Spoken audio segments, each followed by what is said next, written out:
Hello student, मैं Ravindra sir और स्वागत करता हूं आपका आरकेएस कोचिंग सेंटर के यूट्यूब चैनल एग्जाम क्रैक में। स्टूडेंट, इस वीडियो में मैं लेकर आ गया हूं 12th क्लास का हिंदी का पेपर, जो आपके 2025 एग्जाम में आपकी पूरी हेल्प करने वाला। आपको बिल्कुल भी टेंशन लेने की ज़रूरत नहीं है। ना आपको कहीं से कोई एक्स्ट्रा क्वेश्चन याद करने की ज़रूरत है, ना आपको कन्फ्यूज़ होने की ज़रूरत है कि कौन सा क्वेश्चन आएगा और कौन सा क्वेश्चन नहीं आएगा। बस इन क्वेश्चनों को आप याद कर लो, समझो आपकी बल्ले बल्ले है, ये गारंटी है मेरी। ठीक है, आज तक का ऐसा कोई पेपर नहीं रहा जो मैंने कराया हो और वो एग्ज़ाम में नहीं आया हो। बाकी का आप अपने हिसाब से भी याद कर सकते हैं। मेरा काम इंपॉर्टेंट क्वेश्चन कराना। आपका मन हो तो याद करो, मन हो तो लाइक करो, मन हो तो सब्सक्राइब करो, जो आपका मन हो वो करो। मेरा काम था पेपर बनाना, और मेरा उद्देश्य होता है कि बच्चों तक सही, बिल्कुल सही इन्फॉर्मेशन पहुंचनी चाहिए। वो क्वेश्चन पहुंचना चाहिए बच्चों के पास जो उनकी पूरी 100% हेल्प करे। सो मैंने आपके पास पहुंचा दिया। अब याद करना है या नहीं करना ये आप देख सकते हैं। सो स्टार्ट करते हैं। यहाँ देखो क्वेश्चन अच्छी तरह से लिखे हुए हैं, इन क्वेश्चनों को आप याद कर लेंगे। यहाँ देखो, यहाँ से ये सब क्वेश्चन हैं। ठीक है, इंपॉर्टेंट क्वेश्चन है आपके यूपी बोर्ड एग्जाम के लिए। ठीक है, आगे देखो, इसका आप स्क्रीनशॉट भी ले सकते हैं, और इन क्वेश्चनों को आप वीडियो को पॉज करके इन्हें लिख लें अपनी कॉपी में, और इन्हें अच्छी तरह से इनके आंसर निकाल कर याद करते रहें। क्योंकि आपको भी पता है स्टूडेंट, गद्य के आधार पर अगर क्वेश्चनों की बात करें, पद्य के आधार पर अगर क्वेश्चनों की बात करें, तो कम से कम 500 क्वेश्चन बैठते हैं। अब कहाँ से कौन से क्वेश्चन को याद करोगे ये कन्फर्म नहीं हो पाता है कि कौन सा क्वेश्चन इंपॉर्टेंट है कौन सा नहीं है। लेकिन हमने यहाँ पर उन 500 क्वेश्चनों में से ये जो क्वेश्चन रखे हैं, ठीक है, 20-21 क्वेश्चन हैं, ये वही क्वेश्चन रखे हैं जो इंपॉर्टेंट हैं। ठीक है, आगे तो इन क्वेश्चनों का अभी 20 क्वेश्चन है, इन्हें अच्छी तरह से आप नोट कर लें। आगे चलते हैं। देखो, यहाँ पर आप क्वेश्चन स्टूडेंट देखेंगे कि गद्यांश पर आधारित हैं, गद्यांश पर आधारित प्रश्नोत्तर के निम्नलिखित गद्यांशों में से किन्हीं 4 के आपको उत्तर प्रदान करने हैं। देखो, क्योंकि प्रैक्टिस करनी है इसीलिए हमने यहाँ पर कुछ ज़्यादा ही रखे हैं, लेकिन आपको जो भी रखे हैं वो इम्पोर्टेंट ही रखे हैं।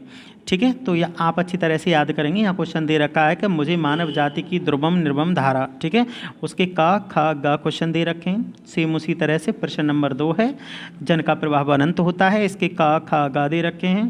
क्वेश्चन नंबर 3 है, इसमें लिखा है कि राष्ट्र का तीसरा अंग, इसके का खा गा 3 प्रश्न हैं। आपको क्या करना होता है कि उपयुक्त गद्यांश का संदर्भ लिखना है, यानी कौन लेखक हैं और पाठ का नाम क्या है।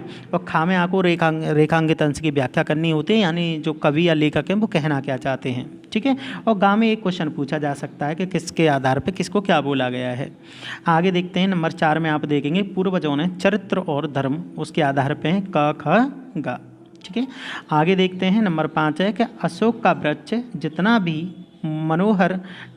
करके हैं, इसके भी का खा गा क्वेश्चन दे रखे हैं। उसके बाद है सबसे मोस्ट इंपॉर्टेंट में रखा जाता है रमणीयता और नित्य नूतनता। ठीक है, इन्हें आप अच्छी तरह से याद करेंगे तो मैं गारंटी देता हूँ आपका क्वेश्चन कहीं नहीं जाएगा। ठीक है, आगे चलते हैं स्टूडेंट। यहाँ पर देखो, पद्यांशों पर आधारित प्रश्न उत्तर हैं। ठीक है, यहाँ पर पहला है बीती विभारी जागरी। ठीक है, आगे देखते हैं। उसके बाद नंबर 2 है तरन तनुजा तट तमाल। ठीक है, इनके का खा गा हमने 3 क्वेश्चनों को ही रखा है, आप अच्छी तरह से याद करेंगे तो आसानी से याद कर पाएंगे।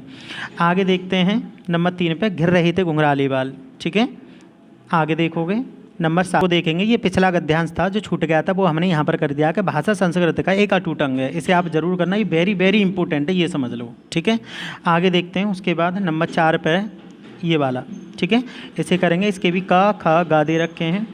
उसके बाद आ जाता है आपका नंबर 5, सावधान मनुष्य यदि विज्ञान। ठीक, यहाँ पर देखो स्टूडेंट, आपको लेखक तथा कवियों का जीवन परिचय दे रखा है, आप अच्छी तरह से नहीं याद करेंगे।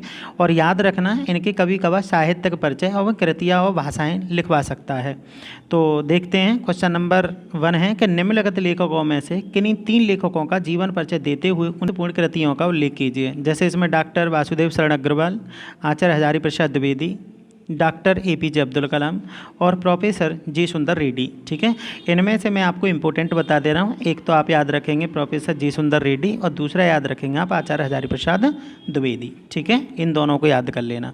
आगे देखते हैं, कवि के जीवन परिचय में आपको सिर्फ भारतेंदु हरिश्चंद्र और मैथिली शरण गुप्त को याद करना। अगर आप चाहते हैं तो ये दोनों ऑप्शन भी आप ठीक रख सकते हैं, यानी या तो इन दोनों को आप याद रखें या फिर इन दोनों को याद रखें। दोनों ही है तो चारों इंपॉर्टेंट, लेकिन चारों में से एक इधर से आ सकता है तो एक इधर से आ सकता है, ये तुम्हें ध्यान रखना है। ठीक है, आगे देखते हैं। यहाँ क्वेश्चन है कि बहादुर अथवा पंचलाइट कहानी का कथानक संक्षेप में लिखिए। ठीक है, ये आपको ध्यान रखना है। उसके बाद क्वेश्चन है, या तो आपको क्या करना है, स्वपठित खंड काव्य के आधार पर उससे संबंधित प्रश्न उत्तर दीजिए। जैसे कि आलोक व्रत खंड काव्य का सारांश अपने शब्दों में लिखना है, या फिर आलोक व्रत खंड काव्य के प्रमुख पात्र नायक गांधी जी का चरित्र चित्रण करना है। ठीक है, आगे देखते हैं। उसके बाद स्टूडेंट यहाँ संस्कृत का अवतरण है जो इनका तुम्हें हिंदी अनुवाद करना है। ठीक है, इन्हें आप अच्छी तरह से नोट कर लेना, बहुत ज़्यादा इंपॉर्टेंट है हिंदी का पेपर, ये समझ लो इसके बाद कुछ नहीं है, यही है जो कुछ भी है। तो आप इन्हें अच्छी तरह से याद कर लेना, ये आपके मॉडल में बहुत आसान भाषा में मिल जाते हैं। ठीक है, और स्टूडेंट सबसे मोस्ट इम्पोर्टेंट आपकी हो जाती है यहाँ से व्याकरण। व्याकरण में करुण रस, रूपक अलंकार, दोहा, छंद। ठीक है, इनके आपको सुधारण यानी इनकी परिभाषा और उदाहरण देने हैं, 2-2 नंबर में आते हैं, ये आपको ध्यान रखने हैं। उसके बाद आप देखेंगे कि किसी एक शब्द के 2 अर्थ लिखो, जैसे पतंग है, द्विय है और अज है।